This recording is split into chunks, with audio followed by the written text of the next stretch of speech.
এই গল্প থেকে আমরা শিখব কুৎসিত মুখের পেছনে লুকিয়ে থাকতে পারে সবচেয়ে সুন্দর আত্মা। আপনি কি কখনো ভেবেছেন শুধু চেহারার কারণে আপনাকে কেউ ছোট করেছে, অথবা আপনি নিজেই নিজেকে অযোগ্য মনে করেছেন? আজকের এই গল্প দুজন মানুষের, যারা সারা দুনিয়ার কাছে ছিল উপহাসের পাত্র, কিন্তু তাদের ভিতরে ছিল এমন এক আগুন যা শেষ পর্যন্ত সোনায় রূপান্তরিত হয়েছিল। মনোযোগ দিয়ে শুনুন, এই গল্পটি শুধু রাজপুত্র আর রাজকন্যার নয়, এই গল্পটি আপনার, আমার, সবার। অনেক অনেক বছর আগের কথা। এক রাজ্যে ছিল এক রাজা, যাকে সবাই ডাকত রাগী রাজা বলে। তার মেজাজ ছিল এতটাই কড়া যে ছোট্ট একটু ভুলের জন্যেও তিনি প্রজাদের শিরচ্ছেদের আদেশ দিতেন। সবাই তাকে ভয় পেত, কেউ তার সামনে দাঁড়াতে সাহস পেত না। কিন্তু এ রাজার একটি পুত্র ছিল, যে ছিল তার বাবার সম্পূর্ণ বিপরীত। ওই রাজপুত্রের মতো বুদ্ধিমান আর সদয় মানুষ সেই রাজ্যে আর একটিও ছিল না। কিন্তু বিধাতার কি খেলা, তার শরীরটা ছিল এমন যে দেখলে মানুষ ভয় পেত। বাঁকা পা, টেরা চোখ, বড় মুখ আর পিঠে একটা কুচ। সারা দুনিয়া তাকে দেখত আর মুখ ফিরিয়ে নিত। তার মা তাকে ভালোবেসে ডাকতেন কার্লি কিউ, একটা আদরের নাম। কিন্তু মানুষ কি জানত, এই কুৎসিত শরীরের ভেতরে ছিল এক অপূর্ব আত্মা, যে আত্মার কাছে সৌন্দর্যের কোনো তুলনা হয় না। সেই রাজপুত্রকে সবাই ভালোবাসত, কারণ তার হৃদয়টা ছিল সোনার মতো খাঁটি। এদিকে রাগী রাজা ভাবলেন পুত্রের বিয়ে দিয়ে দিবেন পাশের রাজ্যের এক রাজকন্যার সাথে, যার নাম ছিল রাজকন্যা বাঁধাকপি। কারণ সেই রাজকন্যাও নাকি কার্লি কিউয়ের মতোই কুৎসিত। রাজা ভাবলেন কুৎসিতে কুৎসিতে মিল হলেই হলো। রাজপুত্র কিন্তু এই বিয়েতে রাজি হলেন না। তিনি বললেন, আমি যথেষ্ট কুৎসিত, নিজেকেই সহ্য করতে পারি না, আর এমন কাউকে বিয়ে করতে চাই না যে আমার মতোই। রাজা রেগে গেলেন, আর যা হওয়ার তাই হলো। রাজপুত্রকে বন্দি করা হলো একটা পুরনো মিনারে। কিন্তু ওই মিনারেই শুরু হলো এক আশ্চর্য অভিযান। একদিন বিষণ্ণ মনে হাঁটতে হাঁটতে রাজপুত্রের চোখ পড়ল মিনারের রঙিন কাচের জানালায়। সেই ছবিগুলো দেখে তিনি চমকে গেলেন, কারণ প্রতিটি ছবিতে ছিল তার মতো দেখতে একজন মানুষ, যে কোনো গোপন রহস্য খুঁজছে। ছবির ইঙ্গিত অনুসরণ করে রাজপুত্র মিনারের দেয়ালে খুঁজে পেলেন একটি সোনার চাবি। সে চাবি দিয়ে খুললেন একটি পুরনো আলমারি, আর সেই আলমারির ভেতরে পেলেন অসংখ্য মূল্যবান জিনিস। সবচেয়ে ছোট দরজার পেছনে ছিল একটি লাল পাথরের বাক্স। রাজপুত্র সাহস করে সেটি খুললেন। ভেতরে ছিল একটি কাটা হাত আর একটি ছবি, এক অপূর্ব সুন্দরী নারীর ছবি। একটি অদৃশ্য কণ্ঠ তখন বলল, এই হাতের মালিককে তুমি সাহায্য করতে পারো। যাও, যেখানে সূর্যের আলো সবচেয়ে বেশি পড়ে সেখানে খোঁজো।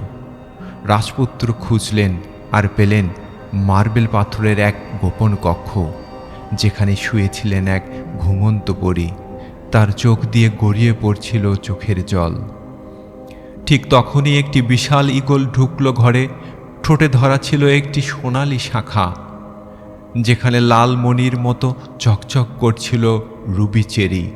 রাজপুত্র সেই শাখা দিয়ে পরীকে স্পর্শ করলেন, বললেন, তোমার প্রিয় ফ্লোরিমন্ডের নামে তুমি ফিরে এসো।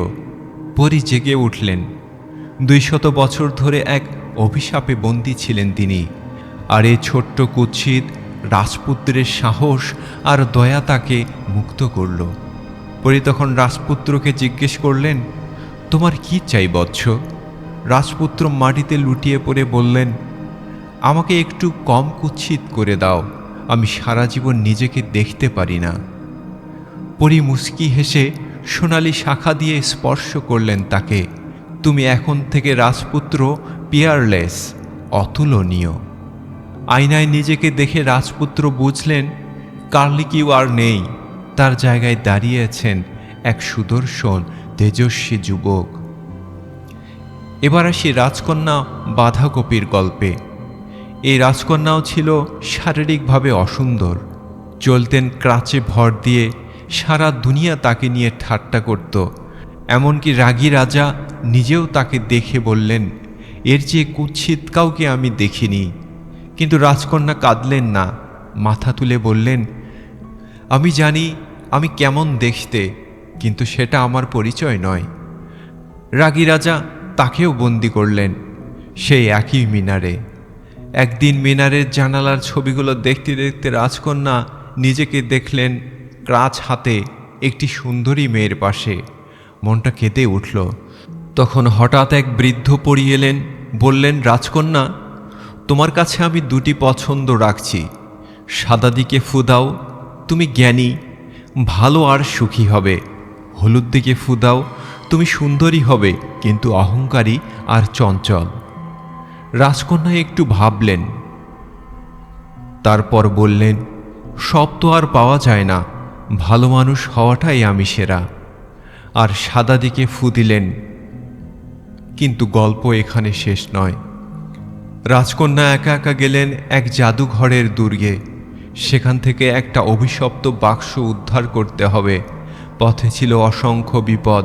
দুর্গের ভেতরে ছিল ভয়ঙ্কর সব দৃশ্য। বন্দি রাজপুত্র, রাজকন্যারা ইঁদুর আর বিড়াল হয়ে কষ্ট পাচ্ছেন। সেই দুষ্ট জাদুকর রাজকন্যাকে ঘাসফড়িংয়ে পরিণাম করে দিল। ছোট্ট সবুজ ঘাসফড়িং হয়ে রাজকন্যা বসে রইলেন একটা ফাঁপা গাছের কোটরে। মনে মনে ভাবলেন, বোধহয় আমার অহংকারের শাস্তি পেলাম। নিজের শ্রেষ্ঠত্ব মনে রেখে রাজ্য ছেড়ে বেরিয়েছিলাম, এই হলো ফল। কিন্তু তখনই সেই কোটরে ঢুকলো একটি কালো ঝিঝি পোকা, এবং সেও কথা বলে উঠল হাসির স্বরে, কোথায় যাচ্ছ দিদিমা ঘাসফড়িং? তুমিই বা কোথায় দাদু ঝিঝি?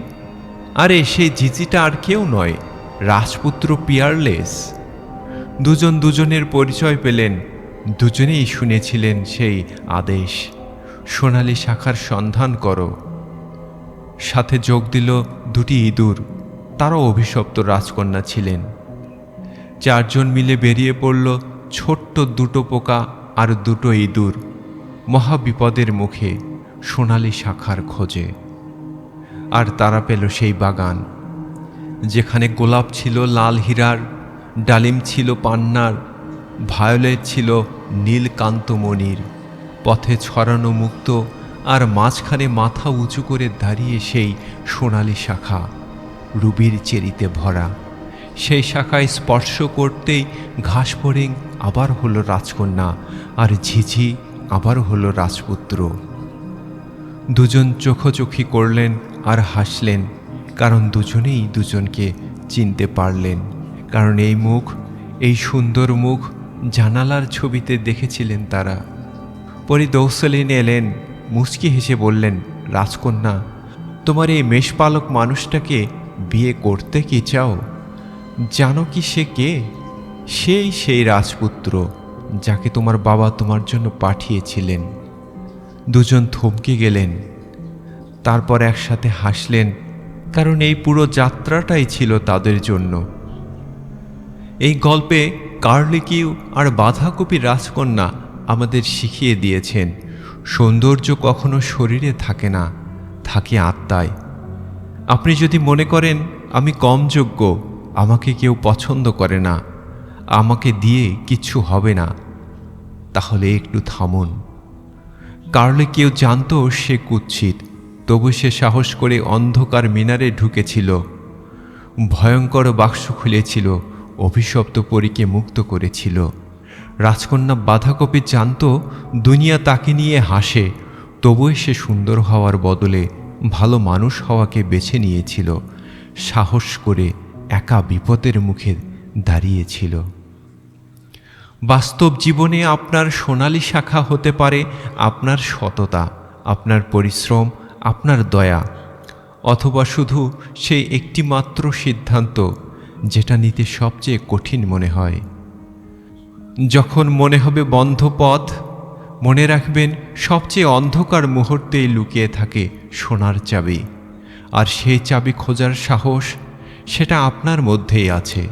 আজই খুঁজতে শুরু করুন, কারণ আপনার গল্পের সেরা অধ্যায়টা এখনও লেখা হয়নি। সেটা লিখবেন আপনি নিজের হাতে।